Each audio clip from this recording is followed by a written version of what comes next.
Hey guys, it's Dylan, and it has been a while. I don't think I've uploaded anything to this channel for probably more than a year at this point. But yeah, I've been meaning to get back into the whole YouTube and content creation thing.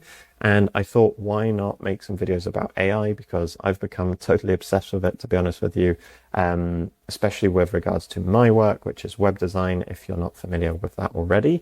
So I thought, yeah, why not jump on YouTube, start making a couple of videos all about AI, what I'm learning, how I'm using it to build websites for clients, how you can use it to build your own website if you want to, and if you're another designer, how you can be incorporating that into your workflow so that you're working as efficiently as possible and kind of taking advantage of all of this technology. So I thought I'd start off with a hot topic, which is whether or not AI is killing web design.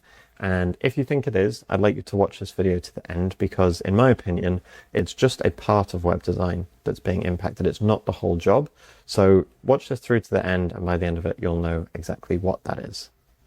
So every week, another post, AI is killing web design, and it's not entirely wrong. There is definitely part of web design which is being impacted. And if you're a website designer, I can understand why you may feel a little bit stressed at the moment, but it's not as simple as that. And people take this too literally and think that the whole industry is just going to collapse, which absolutely is not going to happen. So let's look at what's actually dying. And I would say that you can summarize this as actually being the parts that never really made you valuable in the first place anyway, or better put, were the least valuable parts of the process which you were perhaps delivering for a client. What I mean by that, hourly billing. If you bill hourly and you're basically charging a client based on how long it takes you to deliver an outcome, you're cooked. Second up is slow generic proposals. If you're in a sales process and it takes you 2-3 days to get a proposal back to a client now, that's just not going to cut it. Things need to happen quicker.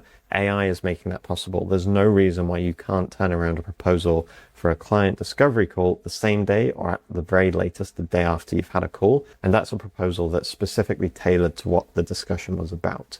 The admin work and document creation and all that sort of stuff, which used to have to be done manually, no longer has to be. And so I think if you're working in this kind of old style and trying to, resist the change, I think you're going to be left behind. But again, this was never the most value that you actually brought to your clients. Again, first drafts, if you're building everything from scratch every time, and likewise, if you're using templates that are not specific to a client and just trying to ship them as quick websites, I think you're going to be in trouble because it's so much easier to create custom websites for clients. It's just not going to work. So that's what's dying. But what isn't? Where can you still add value? And ultimately, why are you still needed as a web designer in 2026?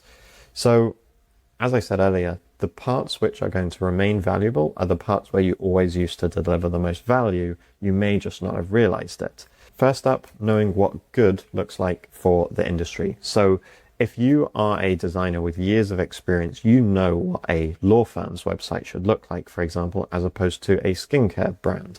And it will be, yes, informed by that company's branding individually, but typically a professional services, a law firm's website needs to be more corporate, more clean, more professional. And I'm just taking an example, but a skincare brand is probably going to be a little bit more fun, customer facing, a little bit more creative perhaps. So that judgment and you just knowing by default what looks good and what doesn't look good isn't something that is actually very easy to replicate with AI. AI needs a lot of guidance still to put together something that makes sense for the client. And so I think this is one of the most valuable things that you have as a designer, which can't be replaced immediately by AI. It doesn't necessarily know what a website of a particular industry should look like. It needs that guidance. Trust is another one. So people buy from people, as we all know. And if you're able to, build relationships with people, show them that you understand their problems and introduce how you can help solve them, you're going to be positioned way ahead, better than some, faceless machine that they're going to have to type into if they're an end client trying to get a website built. They're going to miss out on that whole discovery consultation piece. And there's a lot of value added there again. You would underestimate how much you help a client just by taking them through that process. And as a web designer or a designer, you don't even realize that most times. Because you've done it so often, it feels seamless. But for the client, that really helps them work out what they do and don't want, what makes sense for them. And so that whole process, which brings me on to the next point, is all about turning a vague idea in somebody's head into something that's actually practical. And so many times I will speak with a client, they have tons of ideas about what they may want, but they need to be guided into what's actually the right thing for them and what's the right solution. And that's something that we can help with based on our experience, and they don't know because they're not experienced in this field. So that, again, consultation and helping them really decide what is the best option for you. Because if you're a brand new business, you probably don't need a 25-page website, even though if you leave a client to run away with their ideas, that's what they may end up thinking they need. But most times, as we all know, that's not the case. We need to simplify, keep a very focused outcome, and that's how you're going to get a better result. And taste, the last thing. Again, similar, based on your experience, you've built up a taste of what looks good. What is your style? Why do clients look at your portfolio and say, yep, that's the designer that I want to work with? It's because of your taste, your aesthetic, your style. AI can't replicate that. Yes, it can copy styles.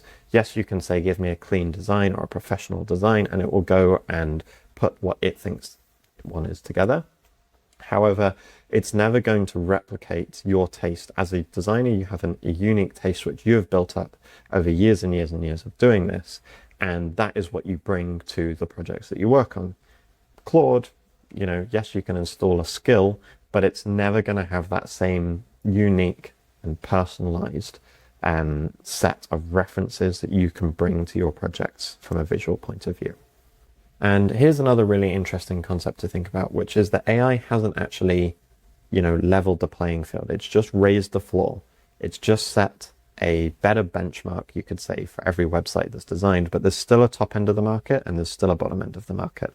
And the thing that differentiates that is at the bottom end of the market, you've got people who are selling based on how quickly they can do a website, so time or cost, how cheaply they can do one.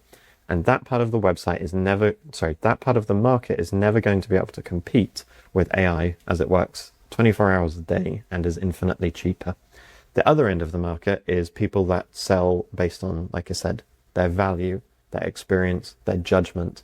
And so if you sell websites and you're a designer who uses that as your key value add, well, you've actually just got more valuable in this market. So the question everybody's asking is, will AI replace web designers? Will it kill the industry? I think the real question you want to be asking yourself if you're a web designer is, what was keeping me valuable? Is it the hours I was billing and how cheaply I could do a website?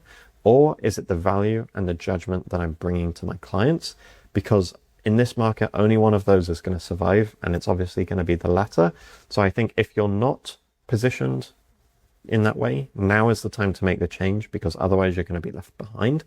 And really go deep into, your experience, the clients you've worked with before, and how you can essentially, deliver more value either to them or to other similar clients. So I hope that helped bring a new perspective to this whole debate and topic that's going around the industry. I'm planning to use this channel to really document how we're incorporating AI into an existing web design business. So I'm going to be doing some live builds, sharing some prompts, some workflows, and also, as new tools and products come out that can help web designers, I'm going to be sharing some videos about those as well. If you do want to get that all in one place along with these videos, you can sign up to a free newsletter, which is on agencyadvisory.co. And I hope this was useful. I hope this was valuable, and look forward to seeing you in the next video.